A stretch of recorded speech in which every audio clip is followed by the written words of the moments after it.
All right, let's crack the code on a topic that, let's be honest, can seem a little scary to a lot of programmers. Pointers. They might look intimidating, I get it, but stick with me for a few minutes and you'll see why they are one of the most powerful tools in your entire coding toolkit. You've probably been there, right?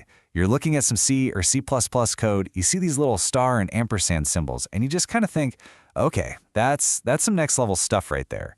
Trust me, you are not the first person to feel that way. But here's the secret. They're way, way simpler than they look. Seriously, we're going to pull back the curtain right now and decode these things completely. By the end of this, it's all going to click. And we're going to do it in 3 simple steps. First, we'll cover what these pointers actually are. Then, we'll jump into how they work with a super clear example. And finally, we'll get to the most important question of all, why on earth you'd even want to use them. Okay, first up is this guy, the ampersand. We call it the reference operator, but really, its job is to answer one simple question. Where does this variable live in the computer's memory? It doesn't care about what's in the variable, it just gives you its street address. That's it. And then you've got its partner in crime, the asterisk, or the dereference operator. It's kind of the opposite. When you put it in front of a memory address, you're basically saying, hey, go to this address and tell me what you find there. But, and this is important, it has a second job. When you use it to create a variable, you're telling the computer, this isn't a normal variable. This is a special pointer variable built to hold a memory address. To really make this stick, let's use a super simple analogy. Just picture your computer's memory as a long street of mailboxes. Every single mailbox has its own unique address painted on the door, right? And inside each one, there's some mail. That's our value.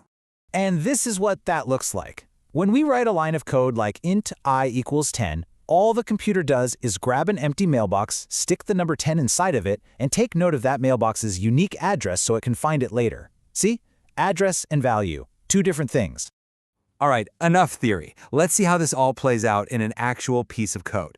We're going to walk through it line by line and connect it right back to our mailbox street. So step 1, int x equals 10. Easy. We put the number 10 in a mailbox called x. Step 2, and x. We use the ampersand, and that just asks, what's the address of mailbox x? Step 3, int star y equals and x. Now this is the magic. We create a new, special pointer mailbox called y, and the only thing we put inside it is the address of mailbox x. And finally, step 4, star y.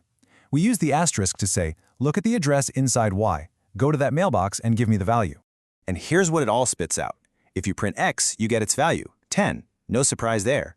If you print and x, you get its address, let's say 2298. But now look at y. If you print y, its value is that same address, 2298. So when we put the star in front, star y, we're just following that address back to the original mailbox to get the value 10. This is the absolute core of it. A pointer's value is just another variable's address. At this point, you might be thinking, okay, I think I get it, but that seems like a ridiculously complicated way to get the number 10.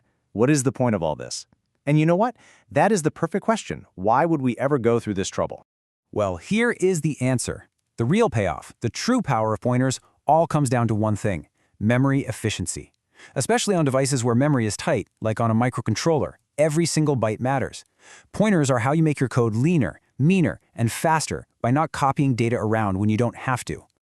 Check this out. Imagine a function needs to use a big chunk of data, say a giant box. The code on the left, without pointers, is like making a full photocopy of everything inside that box and handing the copy over. It's slow and it's wasteful. But the code on the right, with a pointer, is like just handing over a little sticky note with the box's location written on it. So much faster, so much lighter. And here is the proof, right here on the chart. Look at the bar on the left. Without pointers, our little program took up 3080 bytes of memory. Now look to the right. By just passing the address, that little sticky note, instead of copying the whole box, our memory usage dropped to 3046 bytes. It's a real, measurable improvement. Yeah, that's a saving of 34 bytes. And I know what you're thinking. 34 bytes, who cares?